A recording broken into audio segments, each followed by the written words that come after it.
Educators love to say things like, there's no such thing as a dumb question. But have you ever wondered, is that true? You're listening to the Happy Doc Student Podcast, a podcast dedicated to providing clarity to the often mysterious doctoral process. Do you feel like you're losing your mind? Let me and my guests show you how to put more joy in your journey and graduate with your sanity, health, and relationships intact.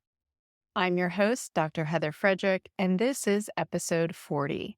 Today, I'm going to be talking about 2 steps that will help you ask questions that make you look smart and tenacious, 2 things faculty look for from students in a doc program, versus maybe not so smart and even, well, a little lazy.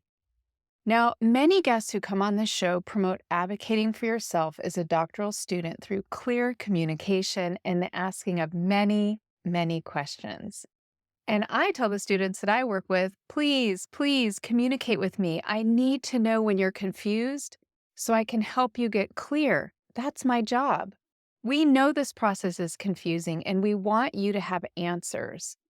But you are in a program that is grooming you to be an independent scholar. You are in a program that demands you know how to think. And I hope this episode is a catalyst for you to think about the questions that you ask and how you ask them. Just the other day, I was in a meeting with some colleagues, and the conversation segued into a discussion about what seems to be this epidemic among doctoral students of asking things that call into question their ability to complete the degree. And this is something you do not want to happen. Now, before I give you these 2 steps, I do want to differentiate between a real-time conversation about your work and what I'll call these silly questions that faculty often field over email. When you're in a meeting with a faculty member, if there is something you need clarity about, for goodness sake, speak up and ask for clarification. Even if the only thing you can get out of your mouth is, I'm so confused right now, I don't even know what to ask, that is what we want and need to hear from you. The questions I'm talking about in this episode are questions like, how long is a dissertation? How many articles should I read? And in reference to a meeting time, what time is that for me in my time zone? Now, you may genuinely have these questions, but they are not going to make you look like a doctor in training. So before you fire off an email with one of these types of questions, I'm recommending you take 2 simple steps. Step number 1, spend 10 minutes trying to find the answer on your own. Now, it seems like nowadays 10 minutes must be like a lifetime to people because I promise I get emails with questions where I think to myself, if you had spent even 3 minutes on this, you would have had your answer. Now, I'm suggesting just 10 minutes, not days. Google your question, refer to a handbook, maybe a template that you've been given. Look for FAQs, look for instructions in your course. Ask a classmate or a peer. And this is going to eliminate most, if not all, of the questions you might have that would make you look not so smart or, let's be honest here, kind of just a little bit lazy. And those 10 minutes will more likely be faster than waiting for your faculty to respond. And remember, time is of the essence when you're in a doc program, right? Now, if at the end of the 10 minutes you haven't found your answer, or you have an answer, but you're still feeling a little unsure, you're going to move on to step 2. And that is you will briefly detail what you did to find the answer on your own, because remember, you are becoming an independent scholar. And then you'll ask as clearly as you can. And I'm going to give you some examples to drive this home, and I'm going to throw in extra bonus tips. Okay, time zones seem to be a huge issue. So let's start with that example. Say you get an email from your chair asking if you can meet at 10 a.m. Pacific time on Monday to discuss your latest submission. Now, your question might be, what time is that for me? But after listening to this episode, that's not what you're going to ask, right? You first try to find your answer. Get online, find a time zone calculator, or better yet, what I recommend is download a time zone converter app on your phone and put your chair's location in there and your location in there, and it will automatically convert it for you. If you do that, you will never have to ask anyone a time zone question again. But for the sake of this exercise, let's pretend you come up with a time that you think it is for you, but you're still a little unsure and you cannot miss this meeting. So, how do you get an answer for your question, what time is it for me, while looking smart and tenacious? You would type up an email saying something like, I'm looking forward to our meeting at 10 a.m. Pacific time on Monday.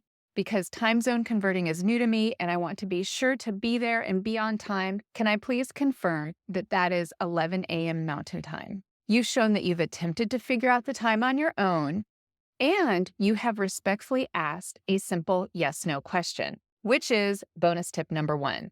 Make it as easy as you can on the person that you're asking by framing your question as a yes/no question. Now, obviously, you can't always distill a question into yes/no, but what I have found is typically if you try, it will force you to get really, really clear on what it is you are asking.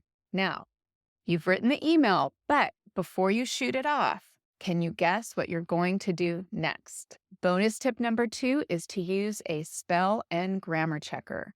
This might seem like a small thing, but it is not. It shows you are paying attention to details, and this is a quality that faculty expect to see in their doctoral students. It really is important. And listen, guys, I will be the first to admit I am the worst when it comes to typos in an email. I have a spell checker turned on, and the one I use is Grammarly. If you aren't familiar with this free program, I will have a link in the show notes below, and I promise you, it absolutely makes me look smarter. Now, think about it. You're in a doctoral program. If you are making basic grammatical and mechanical errors, that is going to make even a really good question look kind of not so smart. Do you hear me there? All right, let's do another example. Your faculty member grades a paper for your course, and you're not happy with the results. Your question is, what's wrong with this paper? But that is not what you're going to ask, right? Step number 1, you're going to spend at least 10 minutes reviewing the feedback and a rubric if there is one. And frankly, during this step, you will likely get the answer to your question, what's wrong with this paper? But then you would have a new one. So you might find that that original question, what's wrong with this paper, morphs into an email something like this. I've reviewed the notes on my paper along with the rubric. My understanding is that the weakness with my submission was twofold: not using APA, and numerous grammatical and mechanical errors. I would appreciate the opportunity to work on my writing and APA style. May I revise and resubmit? Again, yes/no question. And of course, your spell and grammar checking before you hit send. Yeah? One more example. Say you're writing chapter 3 of your dissertation. You think you're done, but it's only 8 pages long, and that seems kind of short. Your question is, how long should my chapter 3 be? But that's not what you ask. Step 1, look for the answer. Refer to a handbook, a template, an FAQ, course instructions. Find a couple of recently completed dissertations that were chaired by your chair and look at chapter 3. Now, after you do these things, again, you will likely have your answer. But let's say you've gone through the handbook or the template and you really think your chapter 3 is complete. So now your question, how long should my chapter 3 be, is going to morph into something like this. I believe I've included all the required material for my chapter 3, but it's only 8 pages. I've reviewed the handbook and the template, but there are no page recommendations given. I also reviewed 3 recently completed dissertations that you chaired, and the page range for chapter 3 was between 15 and 20 pages.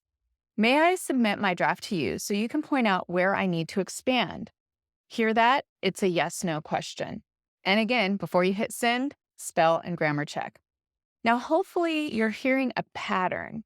The way to not ask a question that calls into question your ability to complete a doctorate is to communicate that question in a way that shows you know how to think. And if you're listening to this podcast, you have a brain. And so I'm going to encourage you, use it. Use it along with a spell and grammar checker. Okay, so let's wrap this up. I started this podcast by asking, Is it true that there's no such thing as a dumb question? And I hope that the message I've driven home today is that it's less about the question and more about how you ask it. So go on, get out there, get your questions answered, asking them in a way that shows the faculty you, in fact, are doctoral program material. Thanks for listening, and I look forward to connecting with you on the next episode.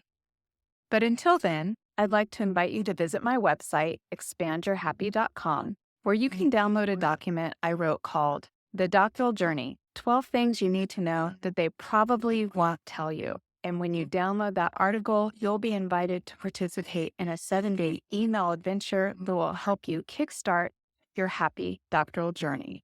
I'm looking forward to connecting with you there. And until the next episode, I'm sending you more joy for your journey. Oh, hey, one more thing. The information, opinions, and recommendations presented in this podcast are for general information only.